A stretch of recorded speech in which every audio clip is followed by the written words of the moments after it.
نہ وہ عرش کا محتاج ہے، نہ وہ آسمان و زمین کا محتاج ہے، بس اس کی ایک صفت ہے کہ وہ اپنے عرش پر مستوی ہے، لیکن وہ عرش کا محتاج نہیں ہے۔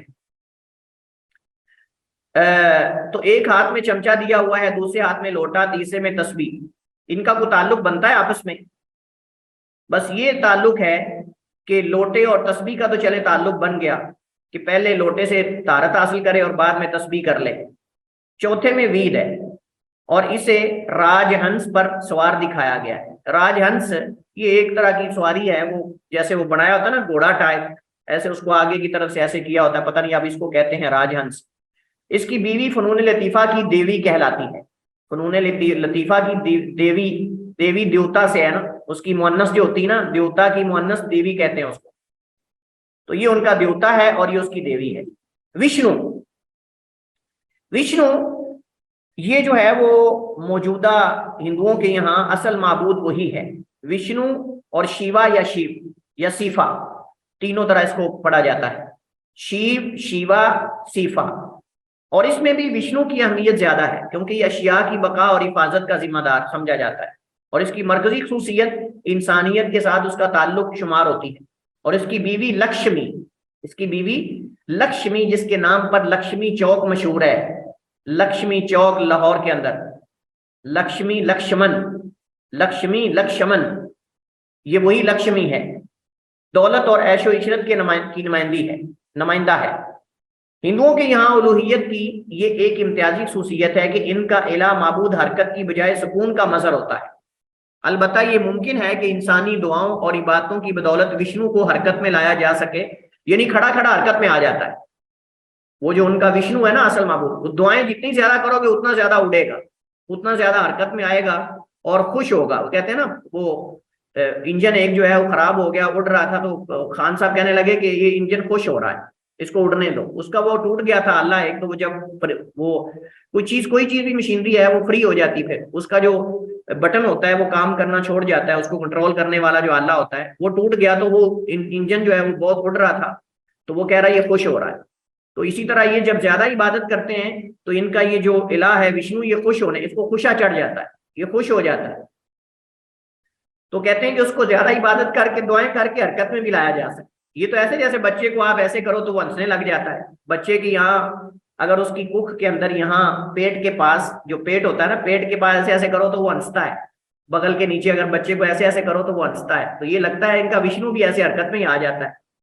اور مختلف اہم مراحل پہ اسے مادی دنیا میں نزول پر آمادہ کیا جا سکے، لیکن مادی دنیا میں معبود کا آنا حلول کی صورت میں ہو سکتا ہے، اس کے علاوہ نہیں، کہ وہ کسی نیک انسان کی شکل میں آ کر غم زدہ افراد کی فریاد رسی کرے۔ اور یہی کارٹون جو بنا رہے ہیں یہ انہی کا مظہر ہے۔ دوسرے لفظوں میں جتنے کارٹون یہ بنا رہے ہیں، کارٹون بچوں کے، ہمیں کوشش کرنی چاہیے، دیکھنا چاہیے کہ اس کے اندر یہ کیا چیزیں یہ کر رہے ہیں، تو یہ اس کے اندر یہ ان کا پس منظر یہی ہے، یہ اپنے معبودوں کو مختلف صورتوں کے اندر یہ دکھاتے ہیں۔ اب یہ جیسے میں نے آپ کو بتایا کہ شیوا شیوا نام سے ایک کارٹون ہے، وہ بچے دیکھتے ہیں، تو وہ اصل میں اس کا پس منظر یہی ہے۔ تو کہتے ہیں کہ کسی نیک انسان کی شکل میں آ کر غم زدہ افراد کی فریاد رسی کریں، یہ اس کو یاد کرتے ہیں اور اس سے دعائیں۔ چنانچہ ہندوؤں کے دو مشہور معبود رام اور کرشن اسی وشنو کے اوتار سمجھے جاتے ہیں۔ یاد رہے کہ یہ وہی رام ہے جس کی وجہ سے بابری مسجد کا جھگڑا چلا آ رہا ہے، یہ وہی رام ہے جس کی وجہ سے بابری مسجد کا جھگڑا چلا آ رہا ہے، اور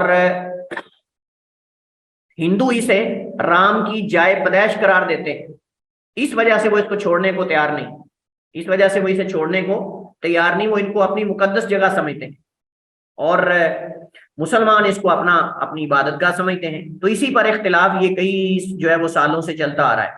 تو یہاں سبب اختلاف وہ ذکر کر رہے ہیں، یہ جو بابری مسجد کا جھگڑا ہے یہ اس وجہ سے ہے کہ یہ اس کو جو رام ہے اس کی جائے پیدائش سمجھتے ہیں، کہ اس کی جائے قرار ہے، جائے پیدائش نہیں جائے قرار ہے، اور یہاں مندر تعمیر کرنا چاہتے ہیں۔ ان کا خیال یہ ہے کہ بابری مسجد کی تعمیر سے قبل یہاں ایک رام مندر موجود تھا جسے گرا کر مسلمانوں نے مسجد تعمیر کی۔ حالانکہ جدید ترین تحقیقات سے یہ بات پایا ثبوت کو پہنچ چکی ہے کہ بابری مسجد کی جگہ کوئی مندر نامی جگہ نہیں، کوئی مندر نہیں تھا، کوئی نام و نشان نہیں تھا، کچھ بھی نہیں تھا۔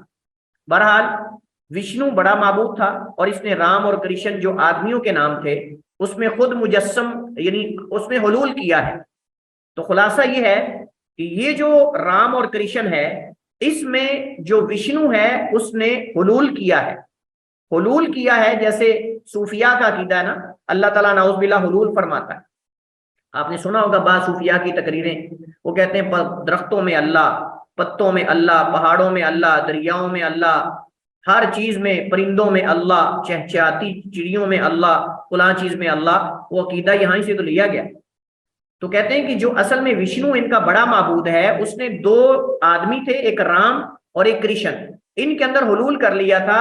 اس کے یعنی حلول کرنے کے بعد وہ جسم ان کا بدل گیا، اور یہ حلول انسانی شکل و صورت کے ساتھ خاص نہیں بلکہ جانوروں، پودوں وغیرہ کی صورت میں بھی ہو سکتا ہے۔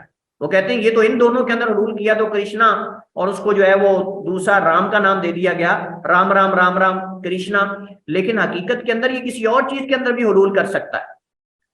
تو آپ دیکھ لیں صوفیاء کے عقیدے کے اندر یہ موجود ہے۔ میں نے آپ کو بتایا تھا کہ ایک صوفی جو ہے اس نے دیکھا کہ ایک صوفی صاحب جو ہے وہ کسی چیز پہ سوار ہو کے آ رہے ہیں، تو کہتا ہے کیا کہتا ہے کہ کہتا ہے دیکھیں یہ جو ہے وہ نعوذ باللہ اللہ پر اللہ سوار ہے، کبھی کہتا ہے بندے پر اللہ سوار ہے، کبھی کہتا ہے اللہ پر بندہ سوار ہے۔ اور اس وجہ سے میں نے ابن عربی کا قول نقل کیا تھا، وہ کہتا ہے ان قلت انا رب فہو عبدی او انا عبد فہو ربی فسوا، اگر میں یہ کہوں کہ وہ میرا بندہ اور میں اس کا رب ہوں، یا میں اس کا رب ہوں وہ میرا بندہ ہے، یا میں اس کا بندہ ہوں وہ میرا رب ہے، تو برابر ہے، کوئی فرق نہیں، کوئی فرق نہیں، کیونکہ اس نے حلول کیا ہے، حلول کے بعد ایک ہو گیا، اور یہ اس کا عین ہے، اس کا مظہر ہے اور اس کی حقیقت ہے۔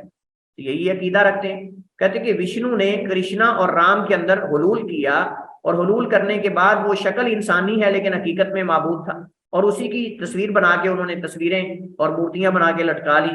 کہتے ہیں یہ حقیقت میں مظہر ہے اس کا، وشنو کا جو بڑا معبود ہے ان کا، کرشنا اور رام۔ تو کسی اور چیز کے اندر بھی حلول ہو سکتا ہے۔ اس عقیدے کی بنیاد پر ایک ہندو کے لیے اپنے معبود کو دنیاوی واقعات میں ڈھال کر لے آنا کچھ مشکل نہیں رہتا۔ وشنو کے بھی 4 ہاتھ ہیں، پہلے ہاتھ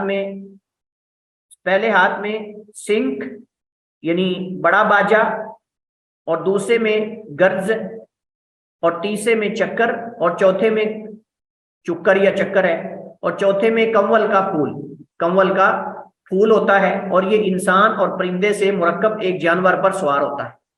یہ انسان اور پرندے یعنی شکل اس کی 2 چیزوں سے ہوتی ہے، آگے والا حصہ انسان ہوتا ہے، پیچھے والا حصہ پرندہ ہوتا ہے، اور اس پر سوار ہو کے یہ جو ہے اس کو دکھایا جاتا ہے۔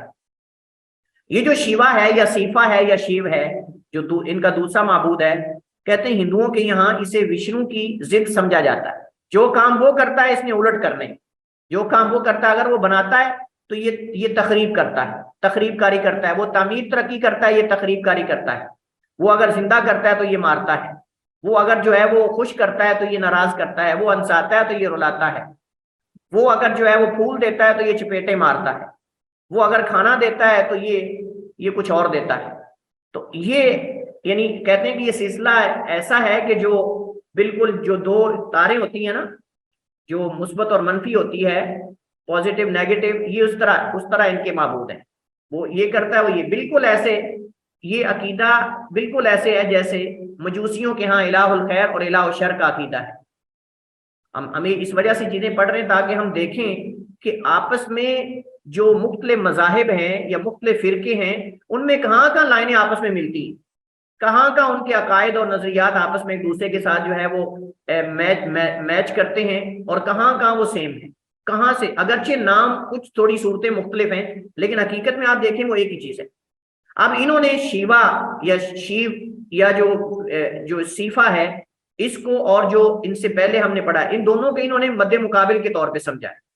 یعنی اگر وہ تعمیر و ترقی کا کام کرتا ہے تو یہ تخریب کاری کا کرتا ہے، اگر وہ زندہ کرتا ہے تو یہ مارتا ہے، اگر وہ کھلاتا ہے تو یہ بھوکا رکھتا ہے، اگر وہ پھول دیتا ہے تو یہ آگے سے پتھر مارتا ہے، یا یہ آگے سے جو ہے وہ کوئی اور ہی چیز دکھاتا ہے۔ یعنی مطلب یہ ہے کہ اس کو انہوں نے کبھی سمجھا ہوا ہے جیسے مجوسیوں نے الہ الخیر اور الہ الشر سمجھا ہوا ہے، اسی طرح انہوں نے بھی یہ دونوں چیزیں اس کے مد مقابل، یہ پیچھے والا جو ہے نا وہ وشنو اور شیوا، یہ مد مقابل کے طور پہ استعمال ہوتے ہیں، کیونکہ یہ زندگی کی پرانی صورتوں کو مٹاتا ہے، تعمیر اور تخریب کی تمام قوتوں کا مالک ہے، ہزاروں انسانوں کو موت کے گھاٹ اتارتا ہے، اور ہزاروں کو جو ہے وہ جنم دیتا ہے۔